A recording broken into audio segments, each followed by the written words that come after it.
Good morning dear student. कल हम discuss कर चुके थे ऑर्डर ऑफ रिएक्शन, अभिक्रिया की कोटि, और तीन प्रकार की थी। जीरो ऑर्डर यानी शून्य कोटि की अभिक्रिया, फर्स्ट ऑर्डर प्रथम कोटि की अभिक्रिया, सेकंड ऑर्डर द्वितीय कोटि की अभिक्रिया। आज हम इसी के लिए नेक्स्ट टॉपिक पढ़ेंगे, integrated rate equation for zero order reaction यानी शून्य कोटि अभिक्रिया के लिए शून्य कोटि अभिक्रिया के लिए समाकलित वेग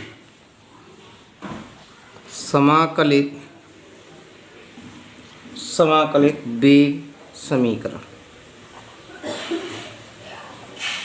इसमें होता क्या बेटा, देखो जैसे कोई भी रिएक्शन होती है, आर का मतलब रिएक्टेंट और पी का मतलब प्रोडक्ट। रिएक्टेंट से क्या बनना है, प्रोडक्ट बनना है।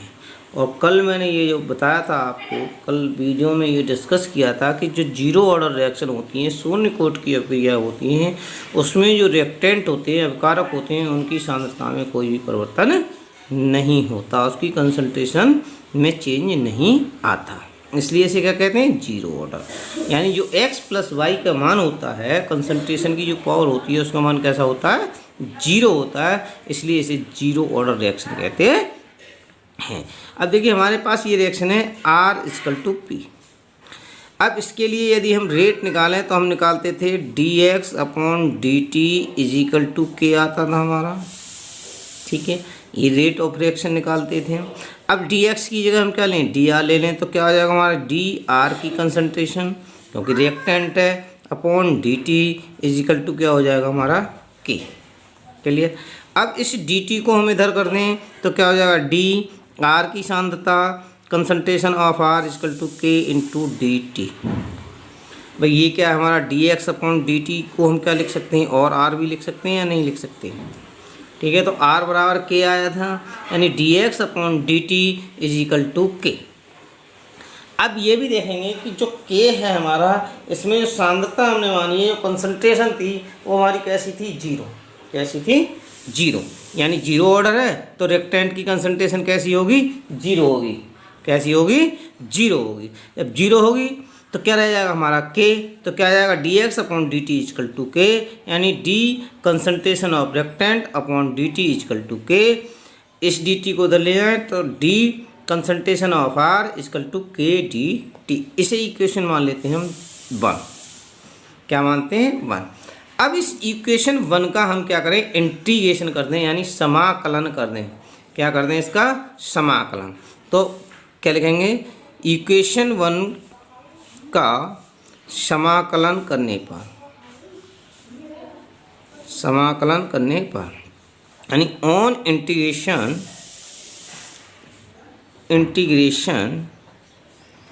Of equation 1 then we get. तो क्या हो जाएगा, समाकलन का निशानी ये होता है इंटीग्रेशन का, डी आर की कंसंट्रेशन अपॉन के इंटीग्रेशन ऑफ डी टी। ये क्या होगा, इंटीग्रेशन। अब यहाँ पर ये जो डी है, ये क्या प्रदर्शित करता है, डी प्रदर्शित करता है डिफरेंशियल। और डिफरेंशियल का जब हम इंटीग्रेशन कर देते हैं तो ये क्या हो जाता है, चेंज हो जाता है। यानी ये मतलब क्या हो जाता है, ख़त्म हो जाता है। और यहाँ पर एक इंटीग्रेशन कांस्टेंट लग जाता है, यानी यहाँ पर एक माइनस का, सॉरी भूल गए, यहाँ पर माइनस आएगा, माइनस। तो minus R is equal to K T plus C. Minus R is equal to क्या हो जाएगा, के टी प्लस सी, यानी concentration of reactant is equal to K T plus C, where C is equal to क्या होता है हमारा, इंटीग्रेशन कांस्टेंट। इंटीग्रेशन कांस्टेंट होता है, यानी समाकलित कह दें या समाकलन वेग स्थिरांक कह दें। इंटीग्रेशन रेट कांस्टेंट का है या इंटीग्रेशन कांस्टेंट का है। क्लियर। अब देखें, कोई भी रिएक्शन जब होती है तो शुरू में उसकी कंसंट्रेशन ज़्यादा होती है, किसकी, रिएक्टेंट की। और प्रोडक्ट की कंसंट्रेशन कैसी होती है, जीरो होती है। कैसी होती है, जीरो होती है।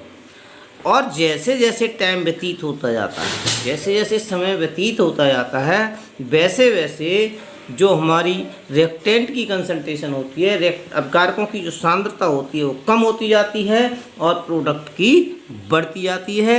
इक्वेशन दे दिया हमने 2। अब होता क्या है आगे जब हम देखेंगे कि इसमें जो होता है आर, जैसे सपोज करो सी बराबर हमारा क्या हुआ, जीरो। कंसंट्रेशन क्या है हमारी, टी इक्वल टू, जब टी इक्वल टू जीरो है तब कंसंट्रेशन ऑफ आर है, आर इक्वल टू क्या है हमारी, आर जीरो। यानी देखिए मैं बताता हूँ, आर इक्वल टू पी, यानी यहाँ पर जो कंसंट्रेशन है वो क्या है हमारी, आर है। कब, जब टी इक्वल टू जीरो है और प्रोडक्ट क्या है हमारा, जीरो। जैसे जैसे टाइम व्यतीत होता जाता है, जैसे जैसे क्या होता है, टाइम व्यतीत होता जाता है, वैसे वैसे या तो हम इसे क्या मान लें, आर टी मान लें। क्या मान सकते हैं, आर टी मान लें, या क्या मान लें, आर जीरो। तो और ये क्या होता जाता है, जैसे सपोज करो ये हो गया हमारा एक्स। ठीक है, अभी फर्स्ट ऑर्डर की समझोगे तो इसमें ज़्यादा क्लियर हो जाएगा, क्योंकि जीरो ऑर्डर में थोड़ी सी आर टी का और आर जीरो की प्रॉब्लम होती है, इसलिए आप लोगों को ये प्रॉब्लम आएगी थोड़ी सी। क्लियर। तो आर टी क्या हो गया, ये आर टी हो गया। जब ये आर टी हो गया तो क्या कहेंगे अब इसे, T zero equal to R, तो R T equal to R equal to क्या हो जाएगा हमारा, आर जीरो। क्या हो जाएगा, आर जीरो। या मान लें आर टी, या क्या कर सकते हैं हम, आर टी भी लिख सकते हैं। क्लियर। जब ये हो गया तो देखो आर की वैल्यू किस में रख दें, इक्वेशन 1 में। तो ये क्या हो जाएगा, माइनस, क्या हो जाएगा ये हमारा, माइनस आर जीरो की concentration is equal to K T, क्या है हमारा, जीरो प्लस सी। तो आर जीरो, ये तो जीरो हो गया, R zero minus R zero की कंसंट्रेशन इक्वल टू क्या आ गया, सी। आर जीरो की कंसंट्रेशन इक्वल टू क्या आ गया, सी। क्योंकि जब टी इक्वल टू जीरो लिया था तब आर इक्वल टू क्या था हमारा, आर जीरो। ये दोनों वैल्यू किस में रख दी हमने, इक्वेशन 2 में। तो किसकी वैल्यू आ गई, सी की। अब इस वैल्यू को C is equal to minus R की कंसंट्रेशन ऑफ जीरो को इक्वेशन कौन सी में रखेंगे, 2 में रखने पर, 2 में रखने पर देखें क्या होता है। C equal to minus R zero की concentration, putting the value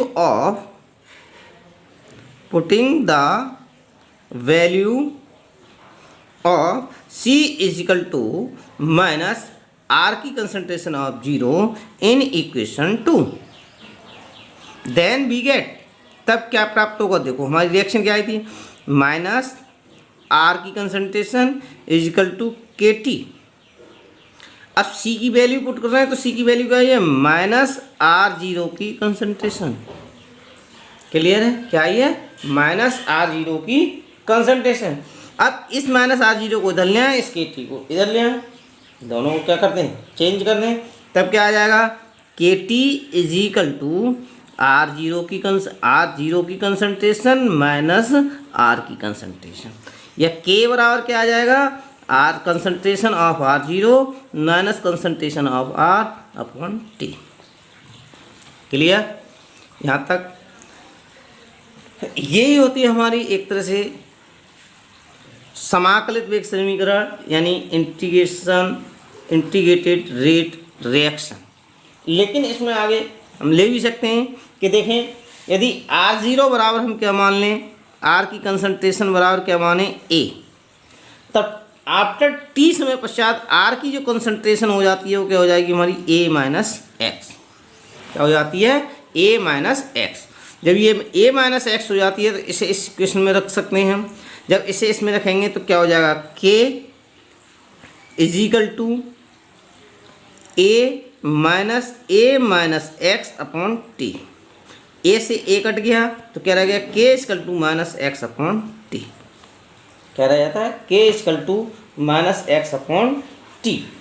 sorry, ये ब्रैकेट के अंदर आएगा भाई, क्या है, ब्रैकेट के अंदर आएगा तो इसे जब हम खोलेंगे तो क्या हो जाएगा, ये ए, या एक स्टेप और बढ़ा देता हूँ, A minus A plus X upon T, comma A से ए कैंसिल, और ये क्या हो गया K equal to X plus T, X upon T, K equal to X upon T. ये जो होती है हमारी इंटीग्रेटेड रेट इक्वेशन होती है, rate equation for zero order reaction, यानी समाकलित वेग समीकरण होता है जीरो ऑर्डर के लिए। एक बार मैं इसे दोबारा रिपीट कर रहा हूँ, ध्यान से समझेंगे। देखो, कोई भी अभिक्रिया रिएक्शन है R is equal to P, शुरू में इसकी कंसंट्रेशन कैसी होती है, ज़्यादा होती है रिएक्टेंट की, अभिकारक की, और प्रोडक्ट की कंसंट्रेशन जीरो होती है। ठीक है, जैसे जैसे समय बढ़ता जाता है, टाइम बढ़ता जाता है, वैसे वैसे अभिकारकों की सांद्रता कंसंट्रेशन ऑफ रिएक्टेंट कम होती जाती है और कंसंट्रेशन ऑफ प्रोडक्ट बढ़ती जाती है। इस रिएक्शन के लिए यदि हम रेट लिखें तो रेट हमारा क्या आया था, R equal to D X upon D D equal to K. अब जो हमारा रेट था रिएक्टेंट के लिए निकालना है तो माइनस लगाते थे, minus D concentration of R, यानी आर की सांद्रता, रिएक्टेंट की सांद्रता upon D T is equal to K. इस डी टी को के की तरफ ले जाएं तो क्या हो जाएगा, माइनस डी आर की कंसंट्रेशन यानी कंसंट्रेशन ऑफ आर, आर की सांद्रता बराबर के टी। ये इक्वेशन हो गई 1। इसका क्या करें, समाकलन कर दें, समाकलन या इंटीग्रेशन ऑन इंटीग्रेशन। जब इंटीग्रेशन करते हैं तो ये निशान आता है इंटीग्रेशन का, जैसे ही ये डिफरेंशियल है और उसका इंटीग्रेशन करते हैं तो ये डिफरेंशियल हट जाता है और यहाँ पर क्या लग जाता है, एक कांस्टेंट सी लग जाता है। तो क्या हो जाएगा, ये माइनस आर की सांद्रता यानी concentration of R is equal to K T plus C. C क्या होता है हमारा, इंटीग्रेशन रेट कांस्टेंट कहें या समाकलित वेग स्थिरांक। अब देखिए, जब शुरू में टी इक्वल टू हमारा जीरो था तब आर इक्वल टू क्या हो जाएगा, आर जीरो, और आफ्टर टी समय पश्चात क्या हो जाएगा, R equal to R T हो जाएगा, नहीं हो जाएगा भाई, टी जीरो लिया है हमने तो आर का मान क्या हो गया, आर जीरो, है ना। और इधर जब क्या है, जैसे जैसे टाइम बढ़ता जाएगा टी इक्वल टू टी ले लें तो ये क्या हो जाएगा, R equal to R T. ठीक है, तो इसके लिए क्या होता है, देखें यहाँ पर ध्यान दें, ये क्या हो जाएगा, R T equal to zero माने और R equal to R zero हो, कब, इनिशियली, कब, इनिशियल प्रारंभ में, तब देखें इस इक्वेशन को, यानी ये वैल्यू कहाँ रख देंगे, इक्वेशन 2 में। इक्वेशन 2 में लिखेंगे तो क्या हो जाएगा, minus R zero equal to K into zero, क्या हो जाएगा, के इंटू जीरो प्लस सी, क्योंकि टी इक्वल टू क्या है, जीरो, तो टी का मान क्या लगा दिया, जीरो। तो ये पोर्शन तो जीरो हो गया, तो क्या हो गया, माइनस आर की कंसंट्रेशन जीरो इक्वल टू सी। सी की वैल्यू आ गई इंटीग्रेशन कांस्टेंट की। इस वैल्यू को किस में रख दें, इक्वेशन 2 में। इक्वेशन 2 पर रखने पर क्या होगा, माइनस आर की concentration is equal to K T minus R zero की कंसंट्रेशन। ठीक है, के टी को इधर निकाल लें तो क्या हो जाएगा, आर माइनस आर को इधर भेज दें, के टी को इधर ले लें तो के टी इक्वल टू अब आर की कंसंट्रेशन माइनस आर, या K equal to R zero minus R upon T. Clear. अब देखें, शुरू में जो आर जीरो है उसकी कंसंट्रेशन क्या है, ए। ठीक है, आर की कंसंट्रेशन क्या हो जाएगी फिर, ए माइनस एक्स, यानी कहने का मतलब जो शुरू में हमने आर लिया है, जो रिएक्शन लिए है उसकी कंसंट्रेशन मान लें, या सपोज करो उसकी मात्रा मान लें ए है, और जब ए लिया तो हमारा प्रोडक्ट क्या है, हमारा जीरो, और जब क्या लिया हमने प्रोडक्ट क्या बन गया, एक्स, तो इसका मान कितना रहेगा, ए माइनस एक्स, तब आर का मान कितना रहेगा, ए माइनस एक्स। ये दोनों वैल्यू किस में कर दें, इस इक्वेशन में पुट कर दें तो ए माइनस एक्स, तो क्या हो जाएगा, A minus A plus X upon T. A से ए कट जाएगा, K equal to X upon T. ये आ गई हमारी जीरो ऑर्डर के लिए समाकलन वेग स्थिरांक। क्या आ गया, समाकलन वेग स्थिरांक। अब ये देखेंगे हम इसके लिए कि x क्या है, हमारी कंसंट्रेशन है, इसकी यूनिट और देख लें क्या होती है, इसकी यूनिट भी बहुत पूछी जाती है, तो यूनिट देखें क्या होगी हमारी, x क्या है हमारी कंसंट्रेशन, और कंसंट्रेशन हमारी क्या होती है, मोल लीटर इनवर्स, क्या होती है हमारी, mole litre inverse upon T क्या है हमारा, टाइम, क्या है, टाइम। तो इसकी यूनिट क्या आ गई, mole litre inverse time inverse या सेकंड इनवर्स। टाइम को किस में ले लें, सेकंड में ले लें, तो इसे हम क्या लिख सकते हैं, mole litre inverse second inverse. Clear, ये इसकी यूनिट होती है। क्या होती है, इसकी यूनिट होती है। ये बहुत ज़्यादा पूछी जाती है, इसे बहुत अच्छे से याद रखना। Zero order reaction, first order reaction, इनकी जो भी यूनिट हैं वो एक नंबर के क्वेश्चन में भी आती हैं, यानी ऑब्जेक्टिव टाइप क्वेश्चन भी इससे होते हैं, इसलिए इसे क्या करें, सही से याद रखें। क्लियर है। अब इसके लिए एक चीज़ और आती है, एक होता हाफ लाइफ, यानी अर्ध आयु काल। क्या होता है, हाफ लाइफ पीरियड या अर्ध आयु काल। अर्ध आयु काल में क्या होता है कि जो हमारा टी होता है, यानी यहाँ से यदि हम देखें तो हम टी का मान क्या, जो हमारा K equal to X upon T आया है, उससे टी बराबर हमारा क्या आ जाएगा, एक्स अपॉन के आ जाएगा। अब टी को हमने क्या कर दिया, टी हाफ कर दिया। टी को क्या कर दिया हमने, टी हाफ। जब टी को हमने टी हाफ कर दिया तो जो एक्स हमने माना था वो क्या था हमारा, यहाँ पर देखें R0 की कंसंट्रेशन थी।